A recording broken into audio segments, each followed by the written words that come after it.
So we're going to talk about assessing and promoting your skills. And so I certainly appreciate you joining us this evening at the Princeton Adult School class. And so we will be talking about this in the context of job search. And now you could either be currently employed looking for a new opportunity, or of course you could be between jobs in a career transition. And personally in my career, I was twice laid off in 2012 and then again in 2013. Now I'm an independent information technology contractor. So oops, I thought I had to tell me about myself slide. I guess I don't.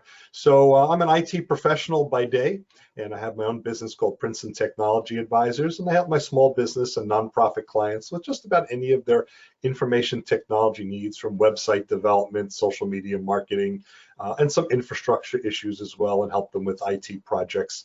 If they need anything started or managed, I can help with that as well. But I also have a passion for helping job seekers.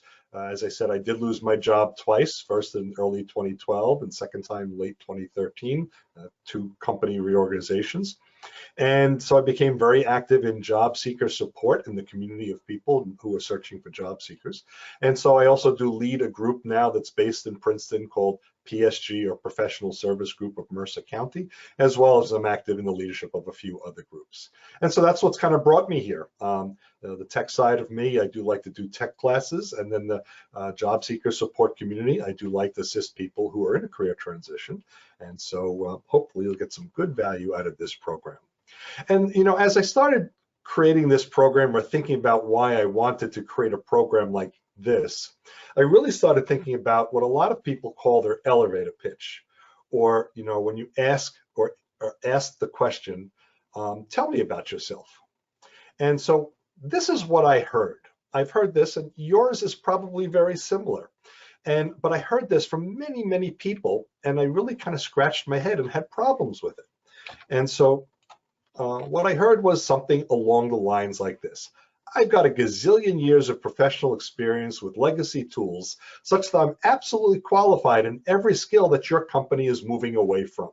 Working for you, I will share my vast array of outdated knowledge to help you grow your organization. And this is what I hear with a lot of elevator pitches, or sometimes you even ask the question like this in an interview: so tell me about yourself. And what we tend to do, and I think it's human nature, is we tend to reflect backwards. Here are all my accomplishments, but we don't reflect forward. We don't talk about the value that we're bringing to our next organization. What we do is we talk about what we used to do. Some of it may be valuable going forward or not, but we ask those that are interviewing us to figure it out on their own.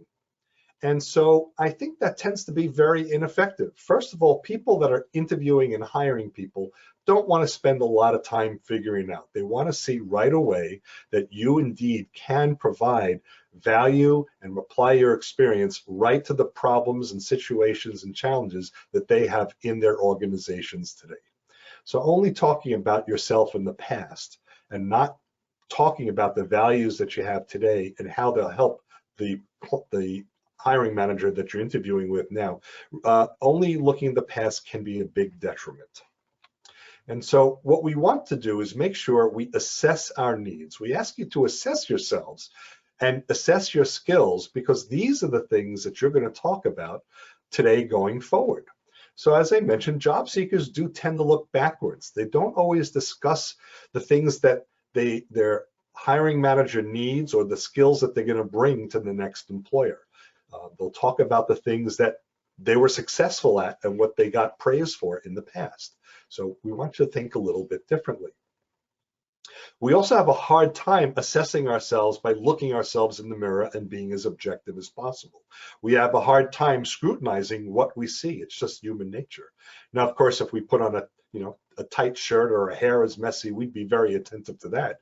And you need to apply that sort of methodology, if you will, to other areas such as your job search.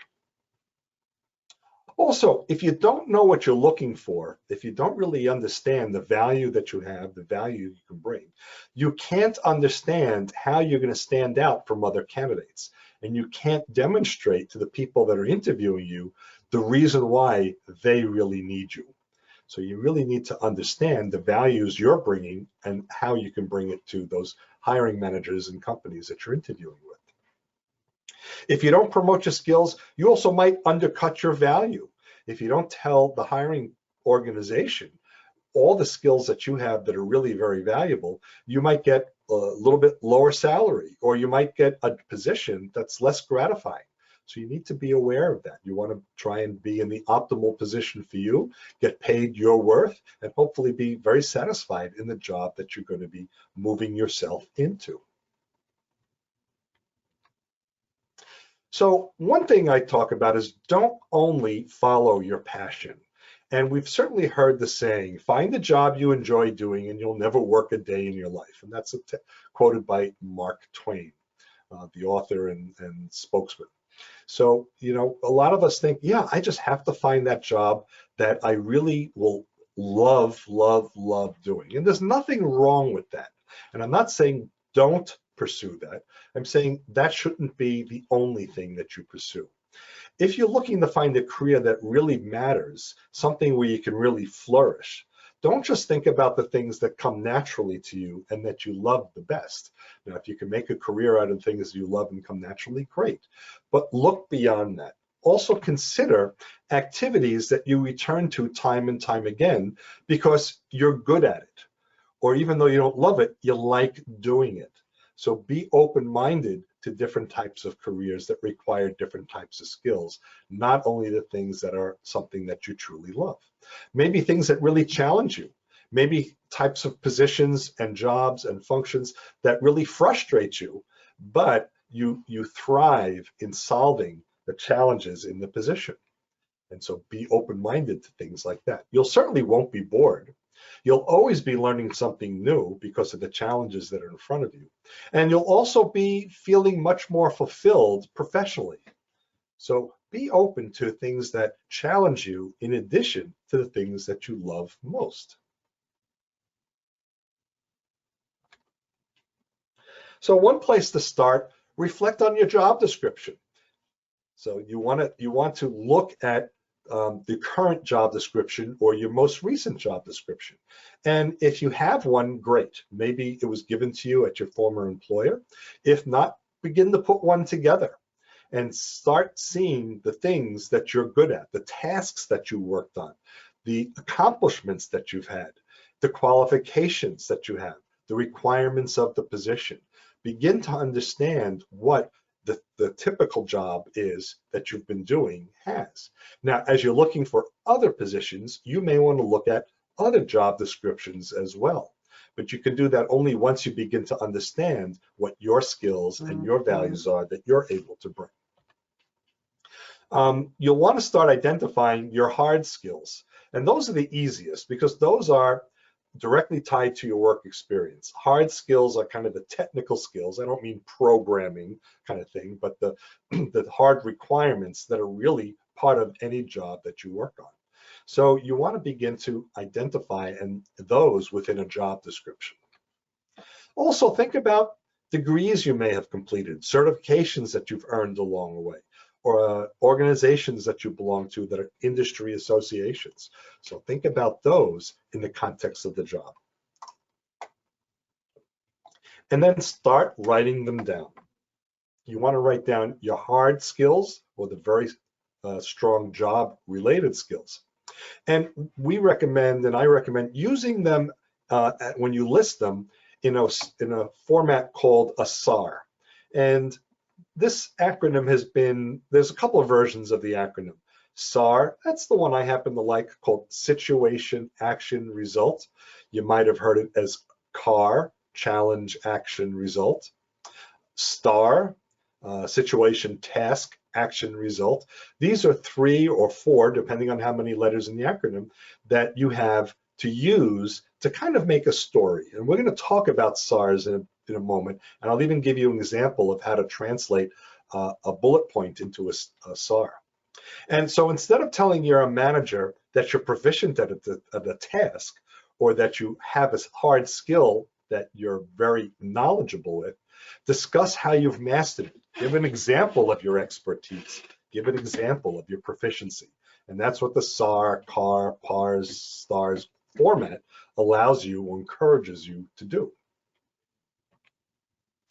So when you start thinking in terms of SARS, it's called a situation, action, and result. And again, the first letter or two sometimes can change, CAR, STAR, but basically it's the same format.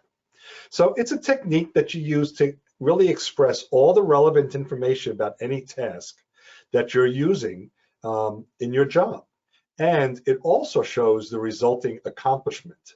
So it's different than just listing things that are bullet points on a resume. These bullet points become a bit of a story rather than just a list. So you want to set the scene. That's what the situation is for.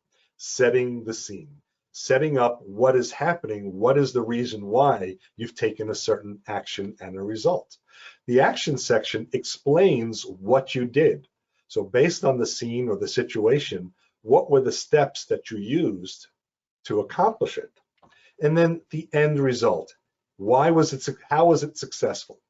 And that's what you want to show. So as an example, certainly you can put on a resume or your LinkedIn profile, I'm proficient in expediting the month-end close process. That's usually something in an accounting or finance department.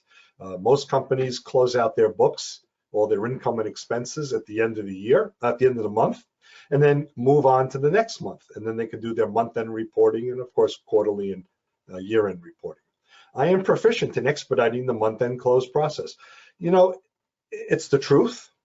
I almost want to say there's nothing wrong with that, but it's not expressive enough. It doesn't really explain expediting. And I have to take you at your word because you're not telling me how you're proficient at it. So you could try something like this. Same, it's a bullet point, and you start with the situation. Challenged with a long month-end closing process. There's the situation. So at this company, they probably take a few days to close out the books for whatever their reason is. I reorganized my team's end-of-month work time into 2 shifts. This is what you did. So maybe you have 4 people on the team and they used to work 9 to 5. Well, maybe you ask half the team to come in a little early, the other half to come in a little late, spread out the workers over the day. So they're still working the same 8 hours or so. Doing so put more staff hours into this process, reducing the organization's end-of-month close time by 2 days. So a difference here is the first one, you just said, I'm good at this. But the second one shows how I'm good at it. It's almost self-validating. And the reader is going to see this, that you have the skills that are something that are important to me, using, of course, this month-end close process. So here's a way of changing the communication of the skills that you have. Not just putting a bullet point that you're good at something, but explaining how you're good at something and the accomplishments of your work. So think in terms of SARS. So yeah. Can I ask a question? Yeah. Are you talking about for actually on a resume, or is that more something that you would say in an interview? Like on a resume, would you suggest having the longer sort of story? Yes, both.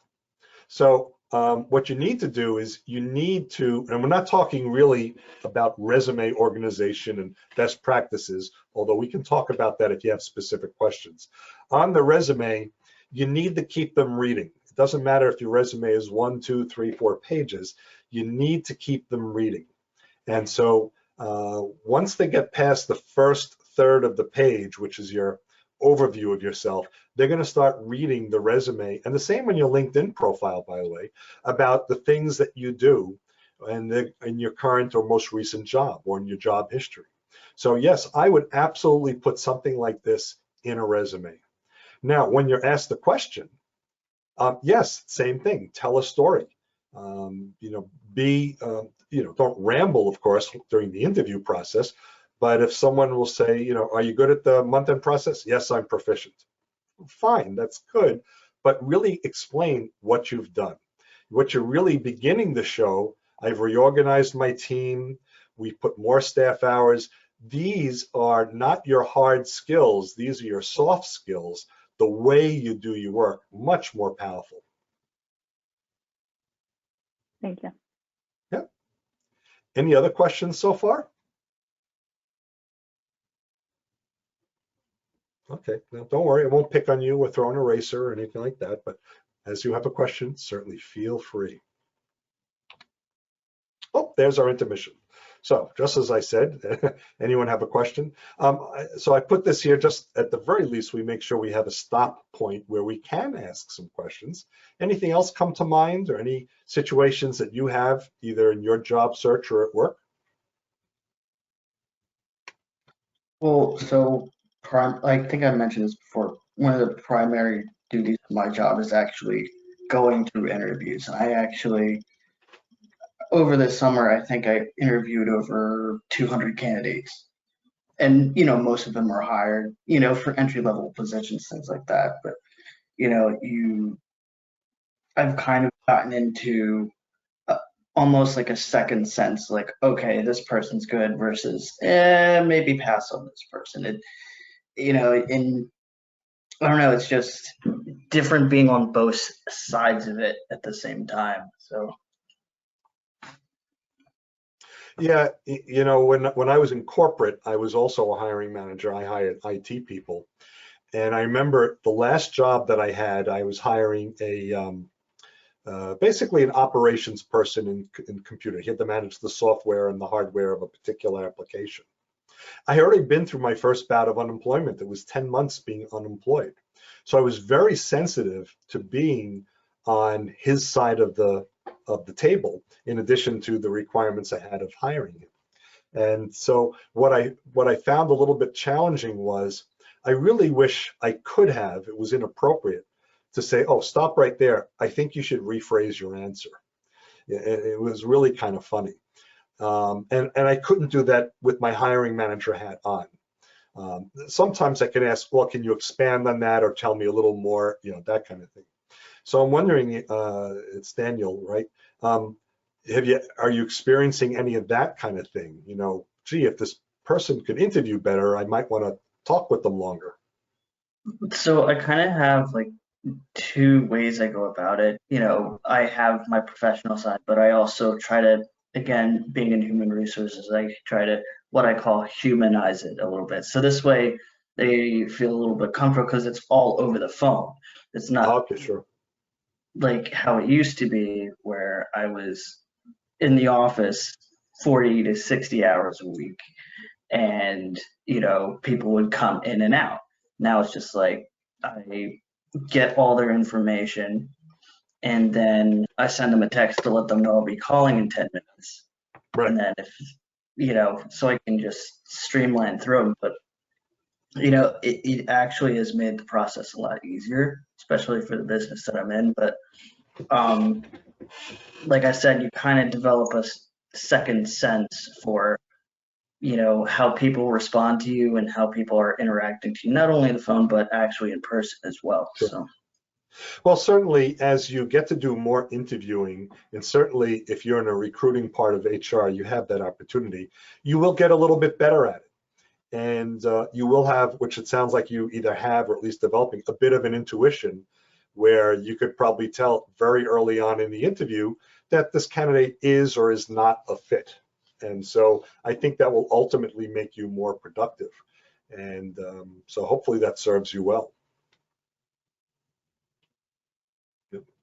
And when I had was interviewing for that IT admin position, I remember, so gone through the process, and I guess we had some Q&A for about 30 or 40 minutes. And I had asked the gentleman, do you have any questions for me? His first question for me was, yeah, did I get the job? And that's not really a question that conveys a whole lot of interest in the position. It does convey, I need a job, I may be a little desperate.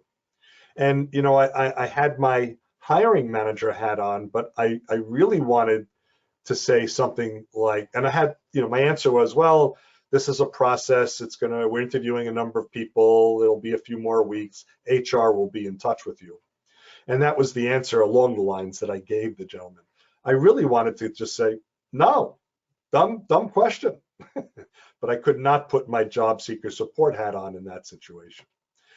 But yeah, the message that he conveyed to me, that he communicated to me, was he was less interested in the position for the sake of being a contributor as much as he needed a job. And it didn't sit well with me at the time, unfortunately. Anyway, that story. Any other questions? Or if not, we'll move on, and maybe during the next few slides, there'll be some points of interest to want to raise. Okay, so we will move on. Get that out of the way. Come on, come on, come. There we go. So the skills that we want to communicate are twofold. We want to communicate our hard skills, and we want to communicate our soft skills. And so our hard skills, these are the technical skills, the very technical or specific knowledge, the training that we received to accomplish very specific tasks. We learn this through professional experience, formal education, or training classes, or maybe sitting down with the boss, whatever it is, or coworkers. And so that's what hard skills are. And so as an example, maybe you work in retail and you may know how to use a point of sale system, or maybe you're in the point of sale software type of company and you know how to use those. So that would be the point of sale system, the hard skill. Maybe you've worked as an accountant or in financial planning, and so you may know how to use Microsoft Excel or other tools to support. That would be a hard skill. You've studied a foreign language. Maybe you use it at work because it's necessary, and so and you speak it fluently. That would also be a hard skill. So these are a couple of examples of types of hard skills. And so you want to be able to understand what your hard skills are. These are what you're going to talk about, certainly in your experiences, in your resume, in your LinkedIn profile, as you meet people in interviews, or it could also be as you meet people when you're on virtual meetings, industry or meetings. So yeah, that's what you'll do. And then there are also what we call soft skills. These are the non-technical skills. They really relate to the way you go about doing your work, your approach to working. And so these tend not to be the skills that you learned in an education format, but you've developed with your experience. They're not typically taught in a classroom. And sadly, not always measured in performance appraisals. A lot of times it's just something that managers overlook. But having strong soft skills and demonstrating them in your desire to move forward in your career can show how you are more successful in the workplace, having mastered a series of soft skills. So the types of skills that you may have applied might be how you've proved yourself to be a team player. Or maybe sometimes there are conflicts that arise in the office with coworkers, or managing differing opinions in project meetings. How you adapt to unexpected challenges. The project was going to go in a certain direction, it changed, and here's how I adapted and why. So those are soft skills, right? So important that you can highlight and identify and communicate those as well. Certainly when you're doing job search, focusing on your soft skills actually has a tremendous benefit. In a lot of ways, it could be stronger than hard skills.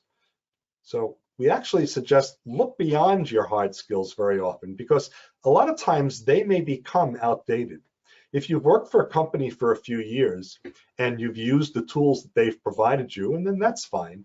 But if the company hasn't kept up, because there's a cost associated with updating tools, changing the things that you need to use your job, when you go in a job search, you may find the other companies have moved along or moved past where you were.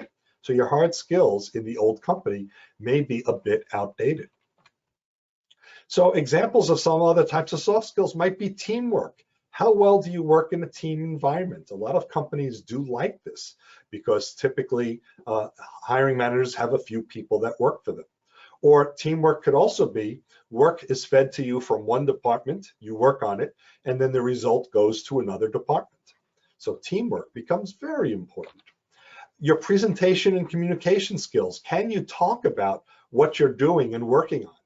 And so those become important as well. Somebody who sits in a corner and just does their work certainly provides value to an organization. But typically the people that can discuss it and present it or teach it, those are things that really can help advance your career. So are these soft skills that you have as well? Time management. Are you good at staying on point, on focus when it comes to the tasks that are offered to you? Or are you someone that willy-nilly, you're often very late, you're not spending a lot of time? Or maybe you just overestimate all the time. You know there's a 2-day project. You said you could do it in a week. Well, then of course you'll finish it on time. You'll finish it in 4 or 5 days because it's a 2-day project. How are you with time management? That would be an example of poor time management. But being able to manage project tasks on time, also a soft skill.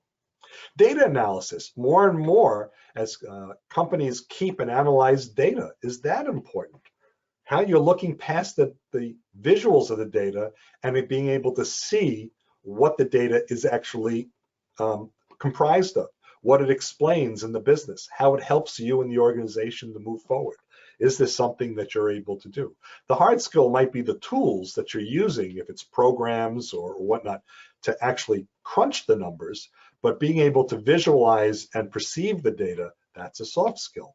And then what about your personal and professional development? Are you able to keep up with trends in the marketplace, trends in the office? Are you able to keep up with the hard skills? Do you have that ability to do that? So that becomes important as well. Are you able to learn new skills? All examples of soft skills. Soft skills are also called your transferable skills.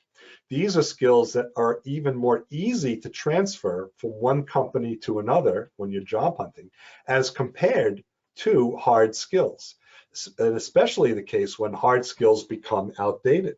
So if you've used some programs or some tools or some other things in your old job, but the new companies have moved past it, then you want to highlight and communicate your soft skills when you're interviewing, when you're promoting on your resume, when you're promoting on LinkedIn, much more than your hard skills. Your hard skills would be a little less important if it's outdated.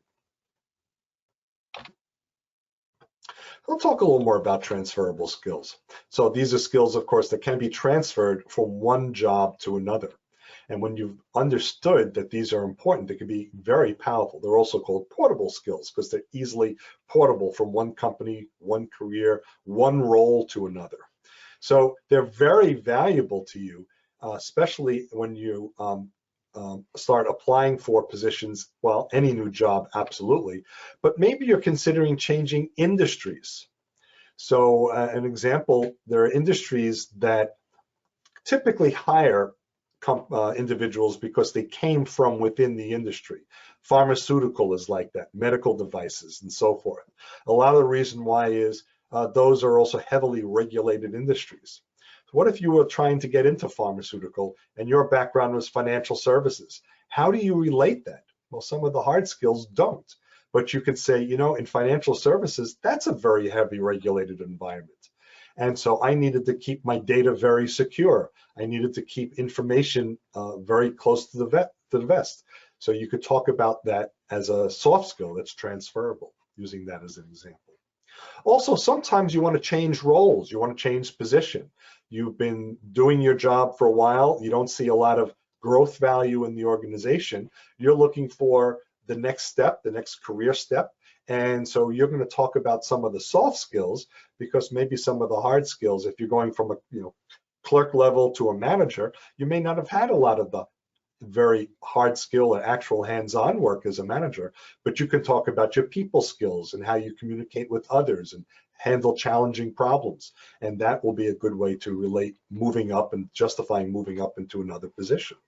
And anywhere your hard skills are becoming outdated, soft skills become incredibly, incredibly important. So here's kind of a list of hard skills and soft skills. These are by all means not all of them. The hard skills tend to be very tech oriented, only because I'm a tech guy, so I just picked the list from there. But I just wanted to put a list out here because when I first started doing this presentation, I was asked, give me more examples of hard skills and soft skills. So I thought I would put them down. So if you look on the right side where hard skills, and yes, this is more technical oriented, these are programming languages or using tools like Google Analytics or a content management system, or you're familiar with cloud architecture or project management software, not just that you're a project manager, but maybe using Microsoft Project or some of the others. You are able to use pivot tables in Excel. So things like that become hard skills. But the soft skills are more along the lines of, like I was talking before, can you handle conflicts in the organization? How do you go about solving problems? Not just, well, I use Excel, but your approach to solving it. Are you good at delegation? And actually, I had a gentleman who worked for me. I was a director of a department. I had a manager working for me, and he was overburdened with work because he was actually not very good at delegating. So he did not have that soft skill. I had to coach him through it. Your organization skills, your decision making, public speaking ability.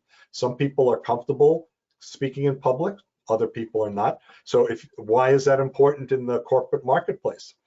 Because if you're able to discuss with your management the way you are tackling problems or how you've gone working on a project for them, they may see you more as someone who is promotable.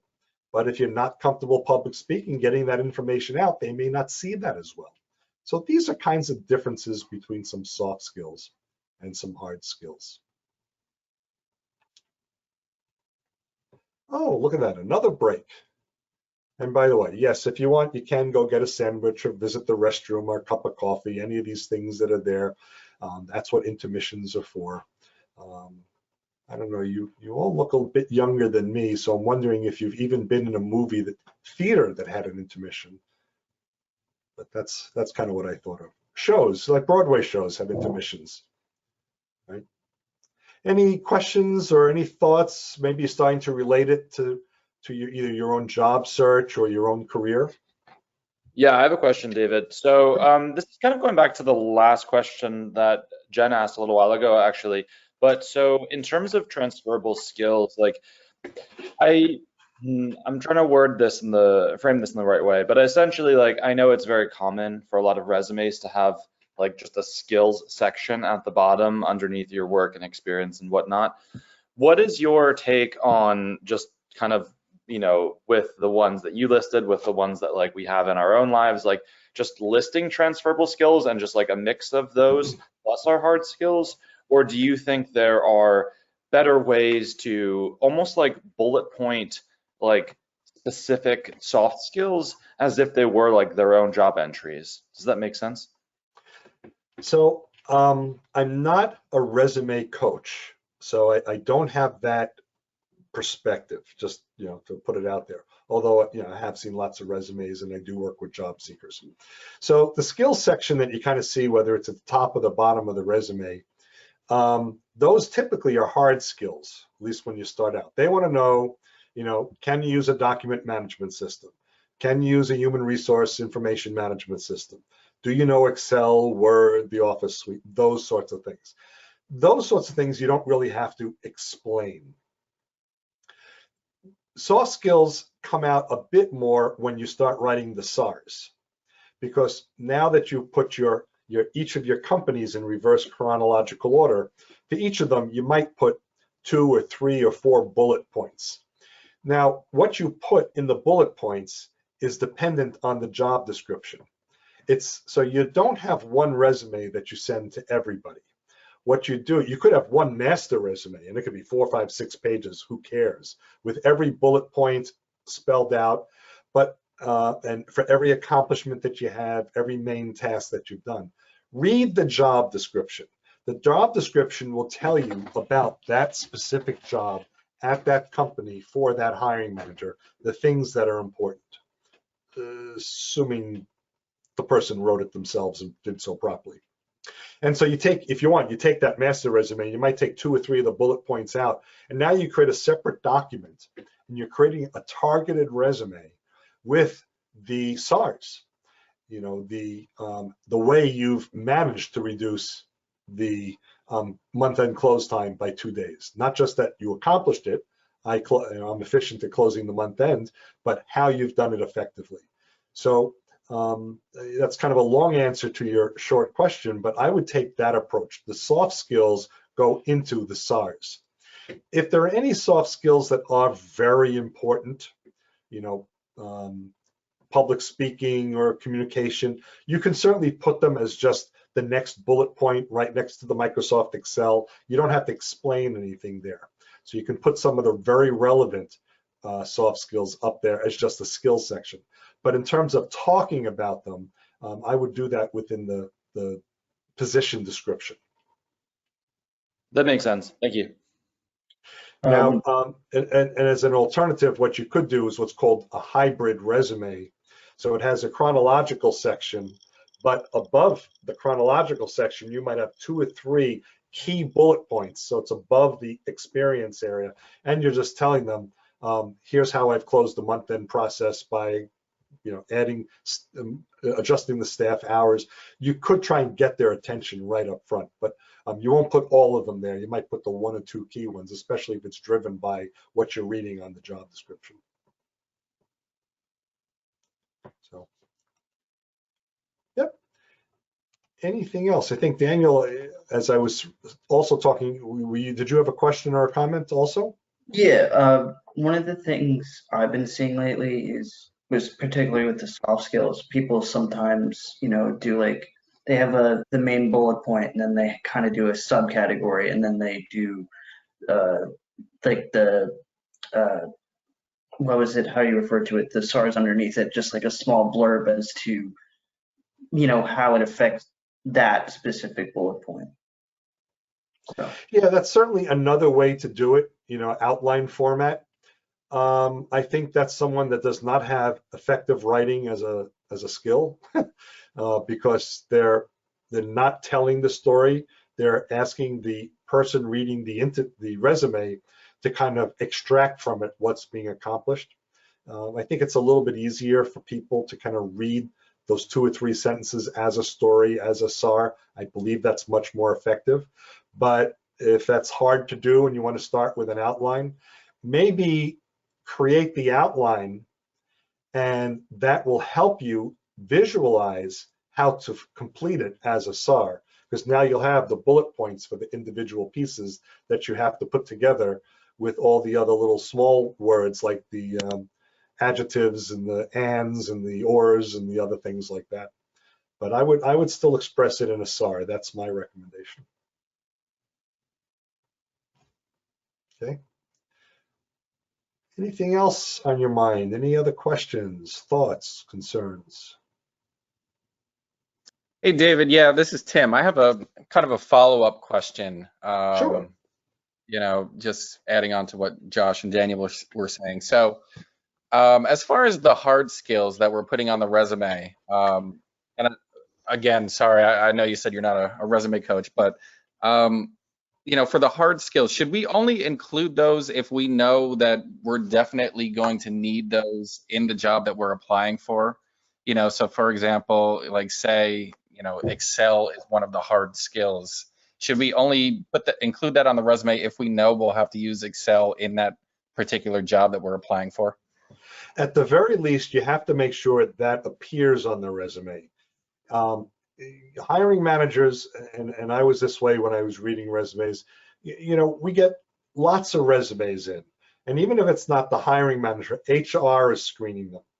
If they're using an applicant tracking system, a little bit less of a human looking at it, but we have limited time. You need to show me that I have to interview you. And so at the very least, you have to put the Excel if it's part of it. If you also said, I'm also good with Microsoft Project, well, that's good.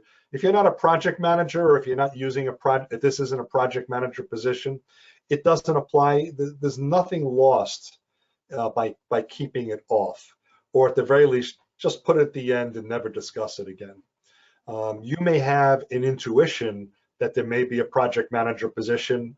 You may want to, using that example, you may want to then add the skill near the end so they can think, oh, I may be able to leverage this from Tim.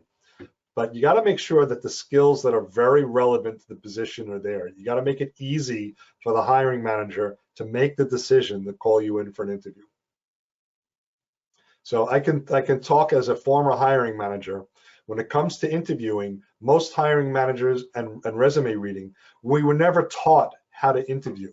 We were never taught how to review resumes. We use a little bit of an intuition. We think in terms of ourselves. If we were taught, and I know a few people who've gone through interview prep from a hiring manager position. I was not fortunate to be one of those. If you had the opportunity to meet one of those people, they'll have an intuition different than the people like most of us that aren't trained to interview people. HR people may have a better opportunity to have been prepped on how to do that than the actual manager at the department level. It's, you know, a lot of times companies, when they cut expenses or they cut training, or when they have an increased budget, among the last things they do is training, unless it's something very specific for the position. So you won't see trained interviewers. All right, got it. That sounds good. Thank you. Does that get it right, or did I skirt around it? No, that helps. That's Okay. perfect. Thank you. You're welcome. Any other thoughts, questions before we move on? Then we will move on. Or will we? There we go. So some of the places that you can find out the things that you're good at least from the opinion of other people. One place is look at your former performance appraisals and your performance reviews. Hopefully you've kept at least the most recent ones. And the reason why is what they show is it shows how your managers have viewed you and how they've ultimately appraised your performance in the past. And what you can cull out of there are the ways that you've done your job. Most performance appraisals are not checkboxes. They do have a little bit of a narrative. And so you can pull out of that some of the information that becomes the narrative, maybe even craft it into a SAR. Okay. It's a good indication then of your professional hard and soft skills and how they were used at your prior company or companies, depending how many you have. And it's kind of funny, I've kept all my performance appraisals. I only recently threw them out because now they're just too old, and I'm not looking to get back into corporate America, so I cleared out a file cabinet. But I was someone who kept them. I just always wanted them handy, so you may have them as well. And also, usually managers would put a weakness or an area that needs improvement or some area of growth that they want you to target. So look at those, pay attention to those as well. It could be those are still pending for you. The manager talked about something that you need to improve. You have not had the opportunity to do so. You may want to do so. And there could be different ways of learning something new or gaining a skill or getting a weakness to overcome a weakness and turning it into a strength. So look at your strengths, but also look at any assessed weaknesses. Also, you'll be able to answer the question, tell me one of your weaknesses. A lot of hiring managers will ask that question, and they want to see if you are attentive to the things that you still need to improve. So at least where you can improve. So you can be able to be prepared to answer a question like that as well. And then think about the improvements you have made, where you have made improvements. And as you promote them, list them as SARs, either on your resume or your LinkedIn profile. You could be promoting it in social media, on a website, lots of places. And of course, you'll have these stories in your head so that when you begin answering questions in in-person interviews, you can list them as SAR stories as well. Also, ask other people for feedback, and this could be incredibly powerful. It's very impressive to have others endorse your skills when they tell you you were just really good at this and that sort of thing, because you may not be aware of how strong your skills are, or maybe your skills were very strong, but you were too hard on yourself. It's hard to be objective when it's ourselves. So you may want to speak with other people that can give you good, honest feedback professionally or on your profession. Clients and staff from other departments. So if you were in an organization where you served clients or you worked with other staff, maybe reach out to those people again and see if they can give you a little bit of feedback. Reach out to your former managers. if you have that relationship, and see if you can get a little bit of time on the phone with him or her as well and see what they recall and what they remember about you. A lot of times the length of time becomes helpful because they can say, here's what I remember that was really good. This is what really stuck. Here's what stuck that I think you needed to improve. A lot of little details, once they tell you the stories, you'll be able to recall them, but it'll be nice that they have a perspective of what they remembered. And of course, your coworkers. Ask your coworkers, what was it like to work with me? Now, if you haven't been in touch with some of these people for a while, reach out to them. You might be surprised how happy they will be to hear from you. And so there are people that I had lost touch with for years and years, 2 or 3 jobs prior, when I lost my job the first time in 2012. And I reached out to them just to chat and catch up. And it was like the time between us just faded away. It was almost invisible. I was hearing the voice again or seeing them on a Zoom meeting, and it was just really fun to do. So I think you'll find reaching out to some of these people, if you can find them, will be a very positive experience. There are also people that are not a good source of feedback. They are a good source of encouragement, but a poor source of professional feedback. Your very closest friends and your family members. They love you to death. They want you to be successful. They want you to succeed and be happy in your career. But they're too close to you. They're almost as close to you as you are from an objectivity perspective. So they tend not to be as helpful. And just think about the time you've asked somebody, whether it's a friend or a spouse or a family member, you know, does this shirt make me look ugly? Does these pants make, look too big on me? And they go, no, you're perfect the way you are. You don't always get the positive feedback, the appropriate positive feedback. An example I have is among the first people I had called when I lost my job the first time, I called my mother. And I didn't call her because I needed any kind of help or emotional support, but she would occasionally call me in the office, and I wanted to let her know, don't call me in the office anymore. My mother is a social worker, and a lot of times she social works me. And she's not a mother, but she's a social worker. And I have to tell her not to do that. And she said, David, I know what you should do.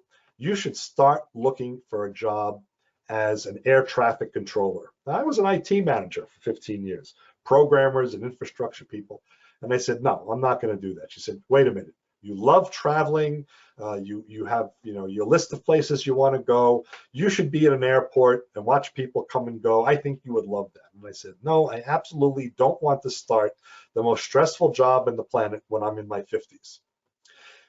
But she was pushing, and she thought that would make me happy. What I had to do is figure out what are the requirements for air traffic controller. Similar to military or police departments, they don't hire people over the age of 35.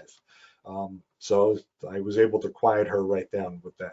So there was an example. My mother loved and cared and wanted me to be successful and happy, but she couldn't get past that in order to give me positive feedback. So an example of how someone close to you may not be the best sort of professional feedback. You can also consider taking some of these assessment tests. A lot of them are online. Some of them are given one-on-one with a counselor. So you may want to consider doing something like that.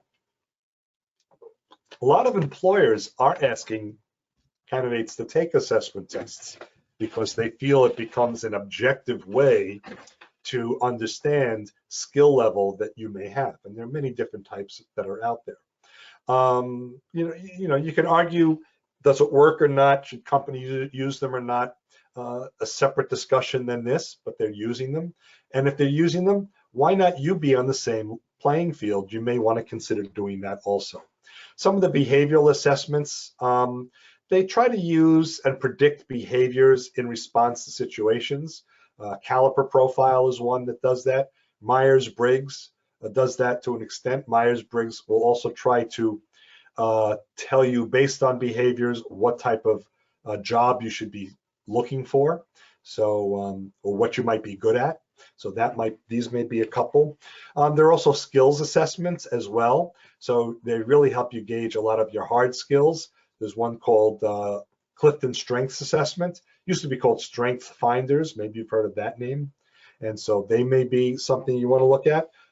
So take your own assessment and see how it evaluates you. You don't have to share it with anyone, but it can put you in the context of how hiring managers are seeing you, and then therefore you can talk to them with this knowledge behind you.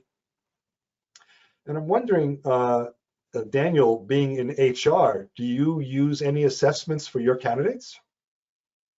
Yes, actually. So we actually, a lot of the people that we have are telephone interviewers. It's a market research company.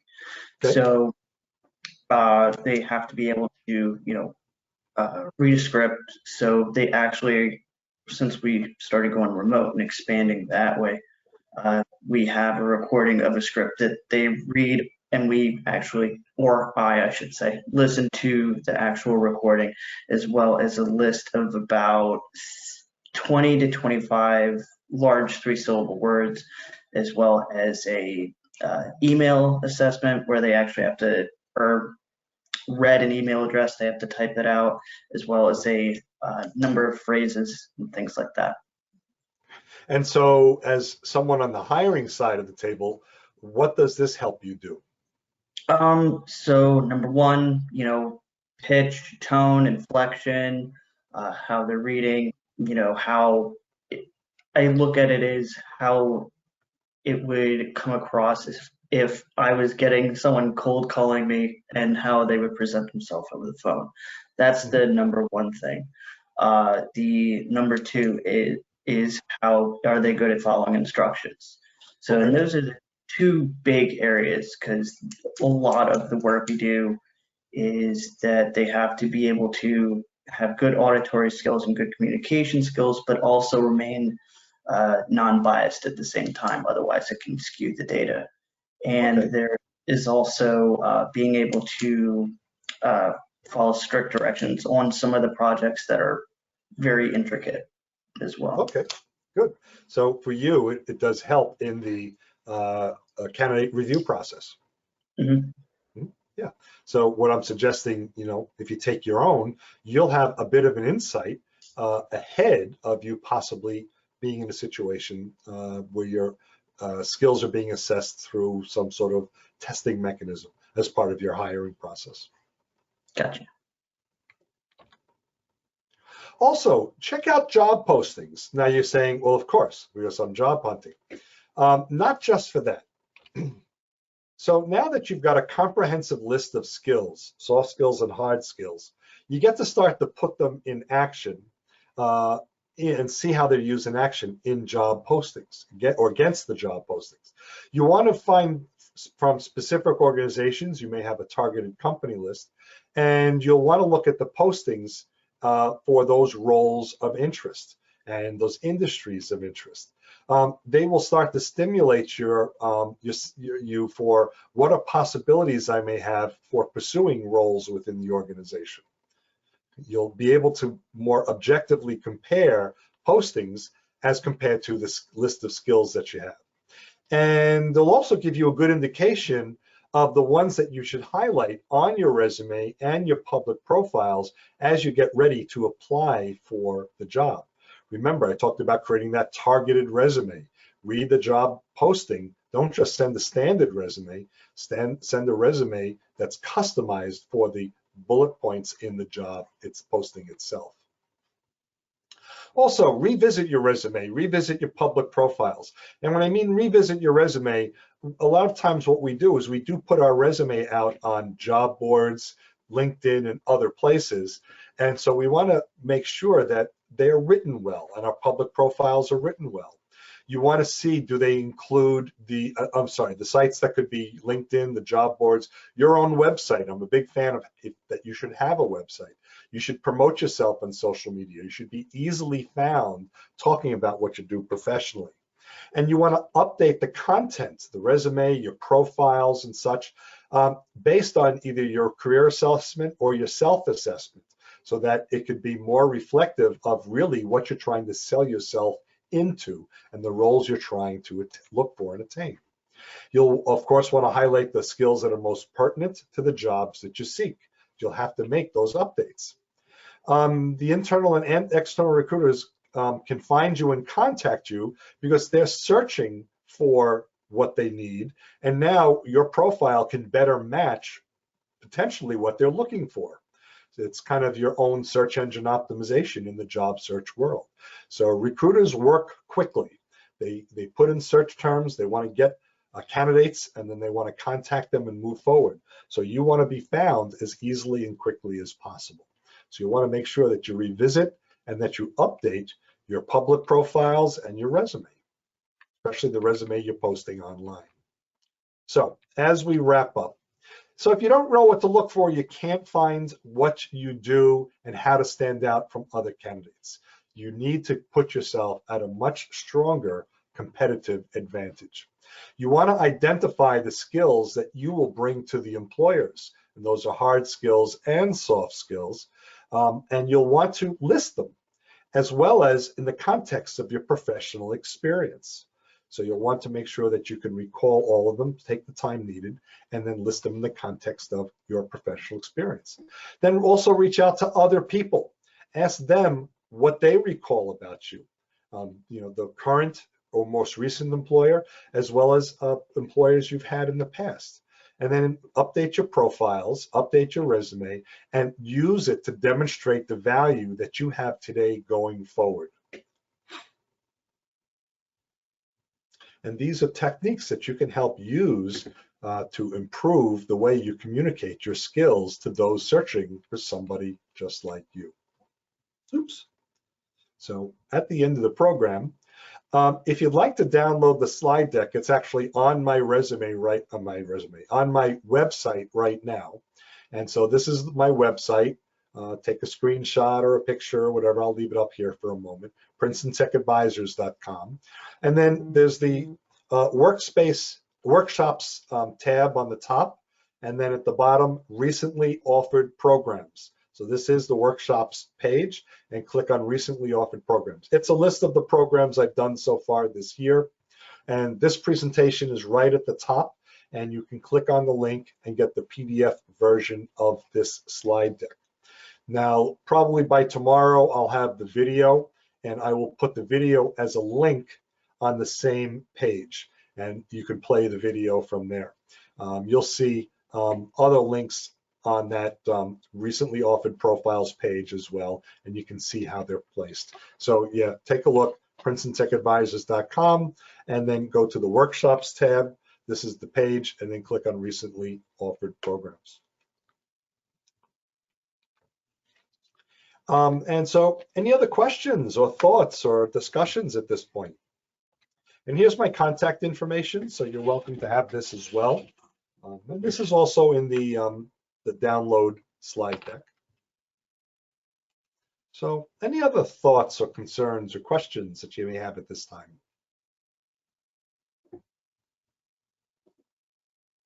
I think everybody has had at least one question, so I'm glad you were a bit chatty tonight. That's good. Hey, David, this is Tim. I have a question. Sure. So I am trying to make a career change into a completely different career. I work in sales. I've been working in IT sales for like 11 years. I'm trying to get out of sales. I want to do something different. How realistic is it for me to move into a different field and not have to go and start in an entry-level position? What's like, the do I field have you're to start considering? entry level, or is there a way for me to do it without starting from the beginning, basically? So one friend of mine answers a lot of questions like this with these two words: it depends. So it certainly depends on what the other career is. So, if you're in IT sales, but you intimately understood the product that you were selling, and you are now looking to be more involved with working with the product rather than selling the product, it may not be as much of an entry-level move.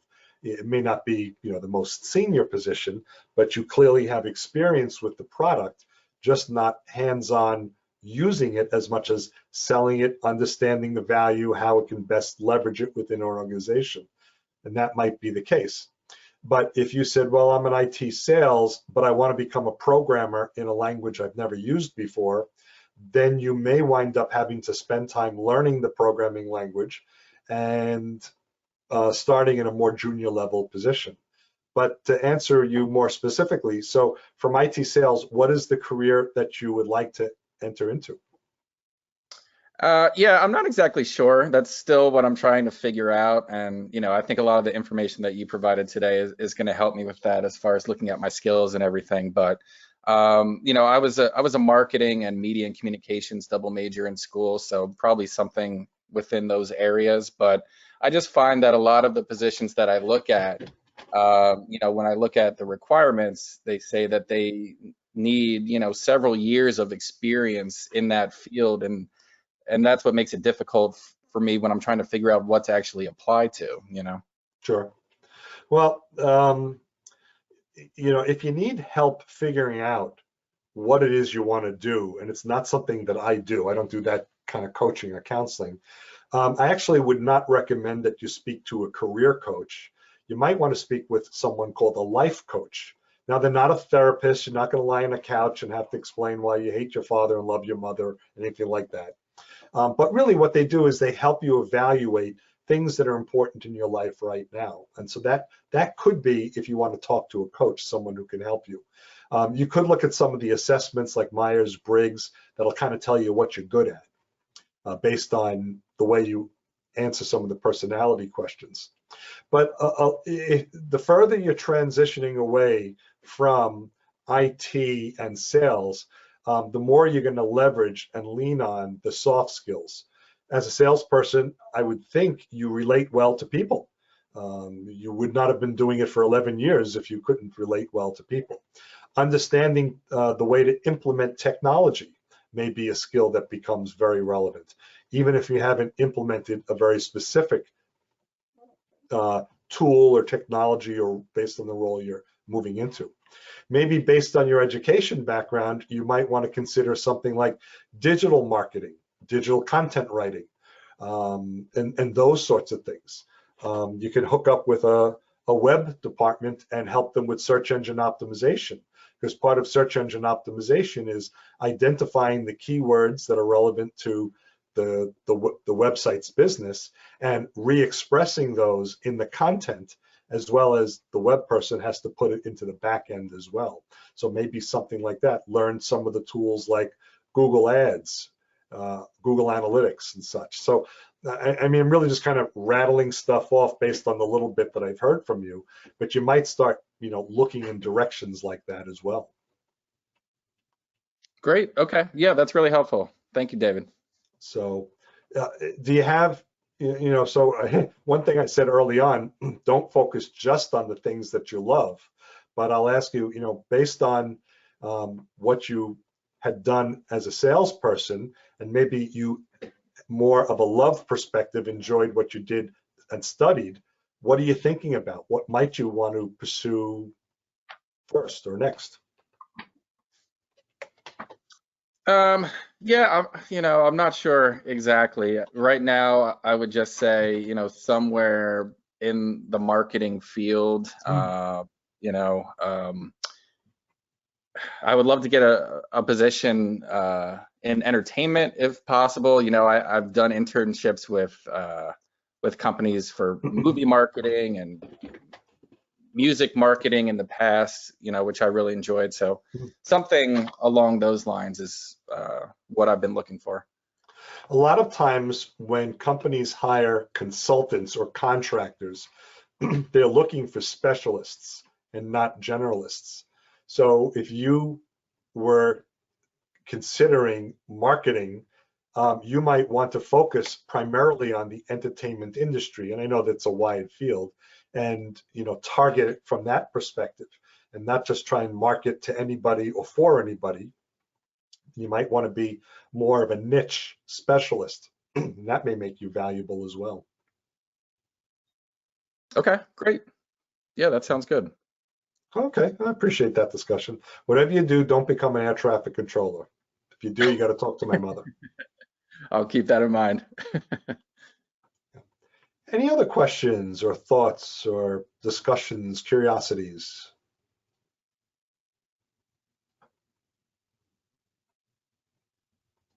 Going once, going twice. Yeah, David, hey, Hey. I might have actually asked you this last time. I apologize if I did. I haven't looked back at my notes. Do you have any specific life coach recommendations? Because I know you're in Princeton. I'm in Lawrenceville, so I thought if you knew of any in the area, would you be able to share their contact information? Did I ask you this before? I don't remember if you did, and I don't remember that I sent you anything.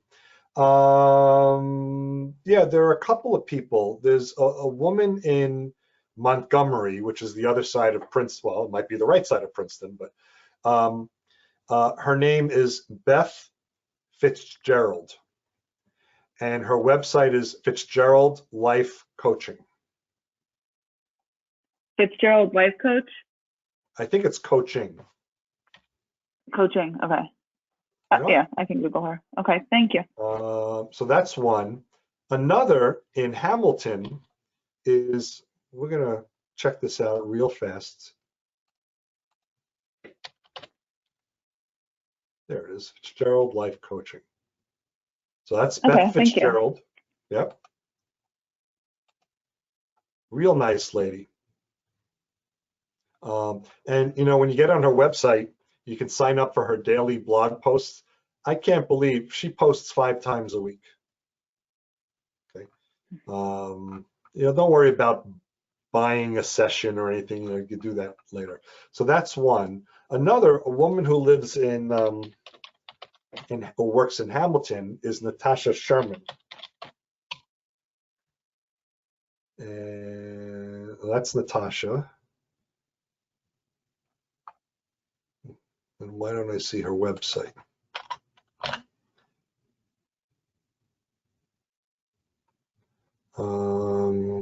Maybe she's simply natashasherman.com. Nope, says that's Viagra, so that's not, there it is. Yeah, that's her. Okay. And yeah, she's a fun lady. She also does a TV show on Princeton Community Television. And depends if you're on Fios or Comcast, which channel it shows up on, but she shows up and always interviews incredibly interesting people. So she may be someone to talk with. Just when you mentioned you're in the Lawrenceville Ewing area, they're nearby. And both of them will work over the phone, so that works out nice. And you can also use my name because I know both these ladies. Yep. All right, thanks a lot. Yeah, and if you speak with them and they're not for you, you let me know and I can introduce you to a few other people. I just have to go through my contact list. These are just what came to mind. So, thank you. Yeah, you're welcome. Anything else while we're still together?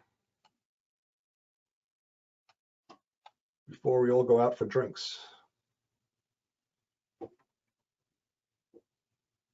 So, well, anyway, so that's my contact information. So you're welcome to contact me if I can be of assistance to you. For those of you that are actually in a job search, I've got a couple of other resources.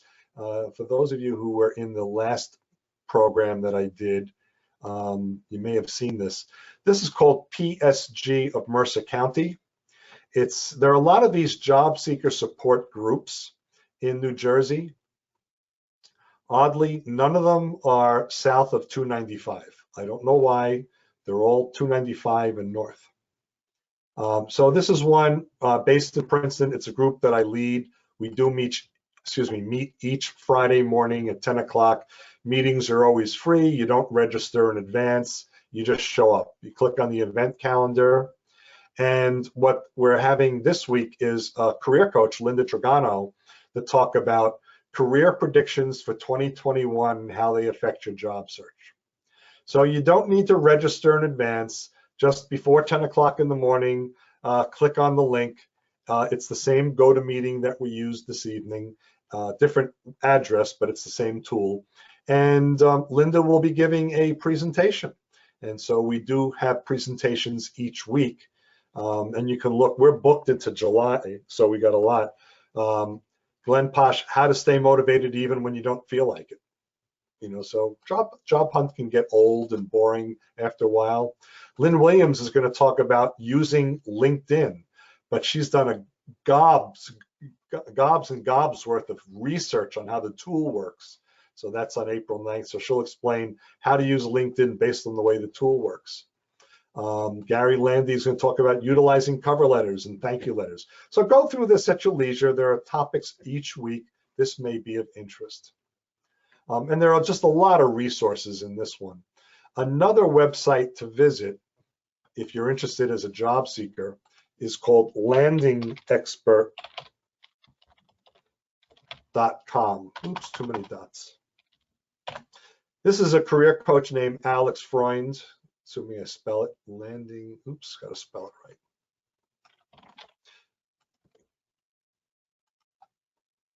right. Actually, I just spoke with Alex this afternoon. And so he's a career coach, Alex Freund. Now, as a career coach, his specialty is interview preparation. Some coaches, career coaches, are generalists, and some are specialists. And so he's actually a bit of a specialist with interview preparation. But if you click on this link, networking groups, then what you can do is you can search for these job seeker support groups. So you put in a zip code like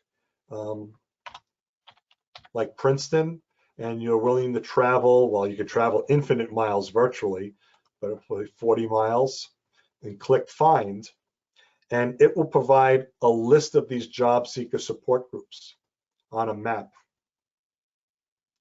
So this one's called the Breakfast Club of New Jersey. They meet on the second Saturday of the month.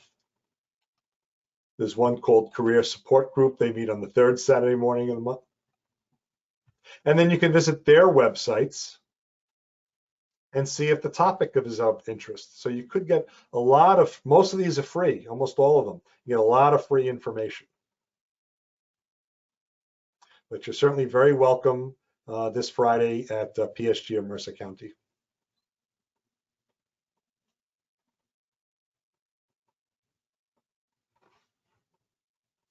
And by the way, on Fridays, I always wear an Hawaiian shirt to celebrate Aloha Friday.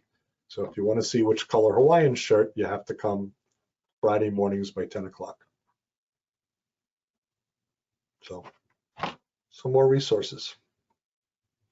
Plus we have other resource tab. This resource tab will show you other networking groups here. Some of the other coaches, Alan Kirshner, he's a coach who's a generalist. Madeline, she's a coach who's a generalist. Crystal pretty much is a generalist. Marty Latman, he's pretty good at helping you find target companies. So all sorts of stuff that's here. So feel free to use this as a resource as well.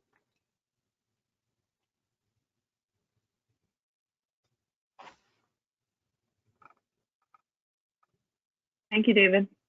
Yep, you're welcome. Thank you. Oh, yeah, you're welcome. Yeah. Thanks, David. Anything else before we wrap up? Oh, okay. All right, so there are, in the Princeton Adult School, there are several other job seeker support programs as well. I'm teaching one or two of them. Lynn Williams, the LinkedIn lady, she's teaching some as well. So there's a few others, so maybe you'll be able to get value out of those as well.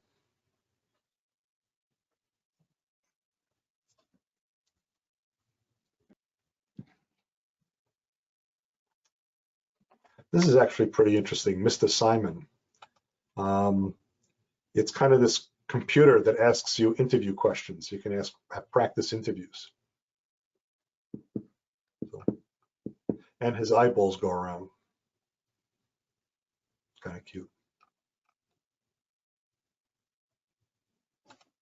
Oops, link I gotta fix. So, okay, well, if there's nothing else right now, like I said, you have my contact information. So if a question comes to you later on, feel free to reach out, no worries at all. And if not, I'll just simply say, well, thank you very much, and I appreciate seeing you this evening.